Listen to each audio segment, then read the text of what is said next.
de Foot Central et bienvenue dans cette nouvelle vidéo où on parle Première Ligue et on parle aussi du haut du championnat, donc vraiment le plus grand gâteau, vraiment, on en mange, c'est sympa à manger. Avec moi pour en parler, Raoul, Théophile, Axel, comment ça va les gars? Ça va, le sourire. Le sourire, c'est sûr le sourire? Ouais, c'est sûr. T'es confiant? Ouais, mais vraiment confiant, une belle semaine pour nous les gars. Bon les gars, on va parler un peu de Chelsea-Arsenal, plus de Chelsea. On le sait, cette saison, Arsenal est en train de tout rafler pour le moment. Raoul, je me trompe pas? Pour le moment. Pour le moment. On reste confiant. Mais il y a quand même un club qui pourrait potentiellement revenir et c'est peut-être le concurrent le plus potentiel à la montée pour aller chercher pourquoi pas la PL. Est-ce que j'ai tort, Axel? Le plus, je sais pas, mais c'est un des concurrents effectivement d'Arsenal. C'est vrai que Chelsea dans cette PL agit un peu en sous-marin parce qu'on les attend pas à ce niveau-là, on les attend pas à cette place-là et finalement ils y sont parce que ils arrivent quand même, contrairement aux dernières années, à gagner les matchs un petit peu entre deux, un petit peu contre le bas du tableau. Assez facilement. Je pense au match face à Burnley où tu gagnes 2-0 en maîtrisant ton match, en maîtrisant vraiment ton scénario de match. Et je trouve que tu as quand même acquis une certaine maturité. Donc le projet de Maresca quand même porte ses fruits sur ces matchs-là. Avant, Chelsea c'était avant tout une équipe qui pouvait faire des coups, qui pouvait battre les gros sur un ou deux matchs. Là, c'est plus une équipe du quotidien qui arrive à enchaîner les matchs. Et pourquoi pas, je sais pas si ça va suffire pour rattraper la cadence folle d'Arsenal, mais pourquoi pas être dans cette course au titre jusqu'au bout. Ouais. Non, parce que Raoul, on est d'accord, au niveau de Chelsea, il faudrait quand même être un peu plus sérieux et avoir quand même une plus grosse montée en puissance pour aller chercher Arsenal. Bah, en fait, par rapport à ce que dit Axel, pour moi, c'est juste la continuité logique des choses, en fait. C'est-à-dire que c'est une équipe qui est sur sa deuxième année, t'as un effectif quand même de qualité et conséquent, de quantité. Ouais, c'est ça. À part sur deux postes, donc qui sont les défenseurs centraux et les gardiens, où il y a des choses potentiellement à redire, sachant que par exemple Fofana est toujours en balance sur être là ou pas.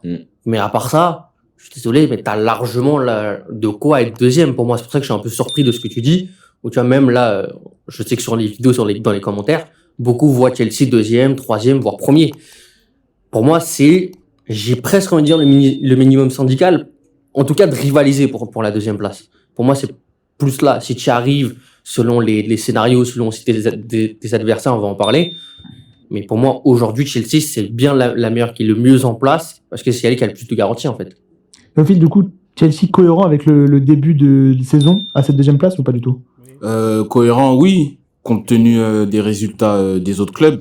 Après Chelsea, moi je dirais plus que c'est justement, pour revenir au point de Raoul, c'est la défense centrale qui va déterminer la suite de la saison pour Chelsea, parce que ils sont décimés par les blessures ou les mauvaises performances ou la discipline, parce que il y a un moment sur le mois entre octobre et novembre, ça prenait beaucoup de cartons rouges, ils avaient du mal à finir les matchs à 11.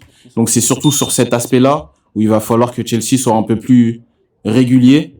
Et s'ils arrivent à trouver cet équilibre-là, je pense qu'ils peuvent aller chercher Arsenal. Après, on en parle en off beaucoup dans l'équipe.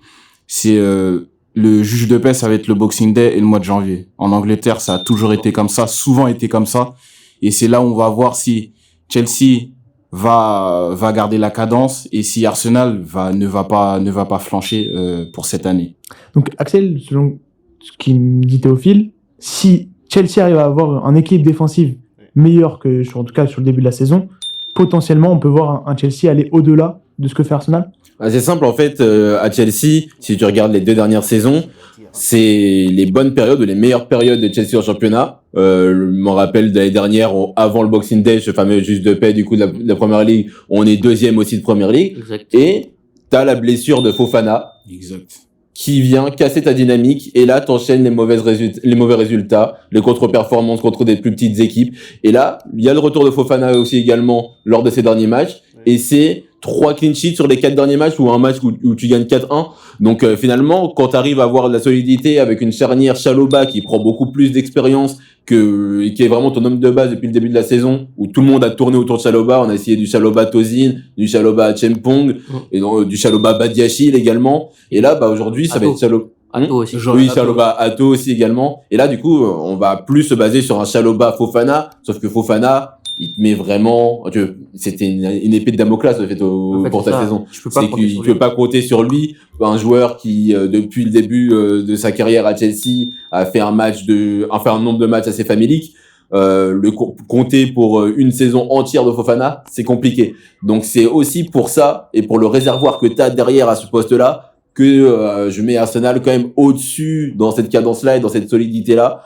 Ensuite, je trouve que tu arrives quand même à trouver une animation offensive pour le coup où tu arrives quand même à être assez crédible qu'importe les joueurs alignés. Parce qu'on a vu du Beno Guitens, on a vu du Garnacho, on a vu du Estevao qui se ramène, Palmer n'est pas encore là. Et pour autant, t'arrives à être une des meilleures attaques de Première Ligue, alors que t'as pas tes meilleurs joueurs offensifs.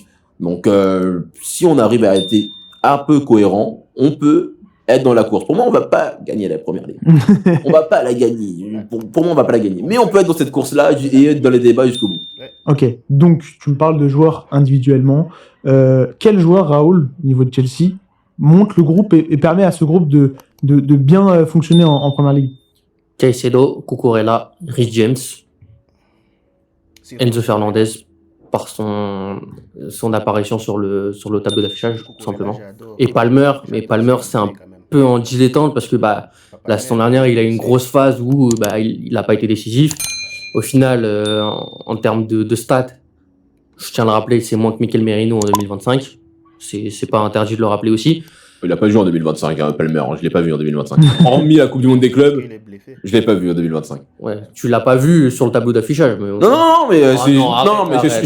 je suis d'accord avec toi. C'est vraiment, Oui, je suis vraiment dans ton sens. Ok, excuse-moi. Oui, donc maintenant, ça fait 5 joueurs, c'est déjà bien, je pense. Maintenant, à la deuxième année de Maresca, comme je l'ai dit sur un précédent podcast notamment, d'ailleurs, suivez-nous, très important, de lundi à 12h30, t'as quand même, t'as tellement de joueurs avec plus ou moins de qualité que sur les postes offensifs, t'as trop d'incertitudes encore aujourd'hui. On arrive au mois de décembre. C'est un peu ça qui me dérange, entre guillemets, pour parler de crédibilité pour le titre. Maintenant, je reviens à ça encore une fois, ils sont plus crédibles, pour moi, que Manchester City et Liverpool, si on parle que d'eux. Du coup, Théophile, avec tout ce qu'on a entendu, qu'est-ce qu'ils doivent faire de plus maintenant, peut-être mis à part la solution défensive, pour arriver à se transcender dans les matchs et aller chercher peut-être tous les points en Première Ligue? Être régulier dans les matchs, comme tu l'as dit, et surtout, je pense que là où ça va jouer, c'est le mercato hivernal. Je pense que il va falloir Encore des joueurs un milieu de terrain, parce que Lavia s'est blessé pour une longue durée. Blessé, lui. Ouais, il est tout le temps blessé. Et là, il est en train d'essayer Rhys James milieu de terrain. Alors, je sais pas ce qu'en pense Après, mais c'est pas totalement nouveau. Non, c'est pas nouveau. Il a déjà joué 6 déjà avec. Ouais, il le faisait déjà, mais moi, personnellement, je pense que tout le monde le préfère à droite plutôt que. Il y a Gusto aussi qui est bon. C'est ça le truc. Et Après, je trouve que c'est quand même un bon équilibre, les deux. Ouais, pour moi, c'est ça. Ouais, non, ça. Et il y a André Santos. André Santos aussi. Je pense, pour moi, moi, je le préfère à droite, Rhys James. Après, s'ils ne peuvent pas recruter, est-ce qu'ils pourraient pas essayer Rhys James dans l'axe s'il y a un pépin physique, encore une fois, sur ce plan-là. Mais après, si on sort de Chelsea, je pense qu'il y a un autre concurrent qu'il faut voir, c'est Manchester City, avec Erling Haaland. Pour moi, faut garder un œil dessus, parce que quand le Norvégien se fâche, ça peut faire des dégâts. Alors, je suis d'accord avec lui sur Haaland, forcément. Je préfère dire Haaland. Parce que c'est l'un des meilleurs neufs du monde, évidemment. Mais en fait, on l'a vu là sur les précédentes semaines, qu'en fait, c'est trop instable, Manchester City, malheureusement. Ou malheureusement, elle est trop prévisible, en fait. C'est surtout ça que j'ai envie de dire. Où dans tous les scénarios de match quasiment où tu as perdu, je vais citer notamment Tottenham, je vais citer aussi Newcastle. Je crois que un autre match, Aston Villa. Aston Villa. C'est quand tu as la possession et que tu deviens, en fait, comme j'ai dit, prévisible, lisible.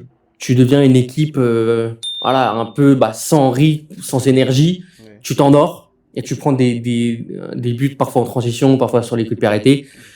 Donc pour moi, ça fait que je crois pas vraiment au Manchester City. Maintenant, si Manchester City arrive à jouer un football vertical comme ils ont réussi à le faire sur d'autres matchs, là tu peux dire ok, ils vont être dangereux, mais est-ce qu'ils vont réussir à le faire sur les 26 matchs qui restent?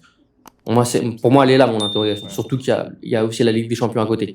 C'est pour ça que je dis Liverpool pour moi, même si Slot qui reste ou pas, pour moi, ça serait un peu trop juste pour viser le titre en tout cas. Donc c'est pour ça que maintenant, par élimination, il reste que Chelsea, quoi. Moi, on va faire un dernier tour de table avant de finir cette vidéo. Ma question, je veux juste une réponse par un oui ou par un non. C'est est-ce que Chelsea va finir minimum top 2, voire au-delà, pardon. Oui. Oui. Oui. Raoul. Donc, on est d'accord. Chelsea sera minimum vice-champion de Première Ligue. De fin. Ouais. Il n'y a personne qui le voit champion, du coup. Je peux voir un scénario où Chelsea est champion. Ah, Si on j'attendais arrive- sur ça. Hein. Si on arrive à sortir, parce que là, l'année dernière, on avait un 11 fixe et un 11B qu'on faisait tourner en Conference League. Aujourd'hui, on est dans un turnover que j'ai envie de dire un peu extrême, Ouais. où on n'aligne jamais la même équipe d'un match à l'autre. Si on arrive à trouver un 11 qui tourne et qui engrange de la confiance et qui roule après match après match, qui gagne des automatismes, et au final on se dit bah ok, le 11 de Chelsea c'est cohérent, et même que ce soit face à des petites équipes ou des grosses équipes, bah ils peuvent les faire tomber. Là, je pense qu'on n'aura plus rien en vie Arsenal, parce que en termes de qualité individuelle, je pense qu'on est même au-dessus dans des joueurs comme Palmer, comme des joueurs comme Estebao qui peut exploser. Donc on peut avoir cette folie-là en plus. Et si on arrive à avoir un 11 cohérent, bah on va rouler sur cette première ligue. Mais c'est pas encore le cas. Donc avantage Arsenal. En tout cas, c'est un débat hein, qu'il faut avoir en commentaire. N'hésitez pas aussi à liker, à vous abonner à la chaîne, ça fait extrêmement plaisir, à repartager, à nous suivre partout, hein, sur tous nos réseaux.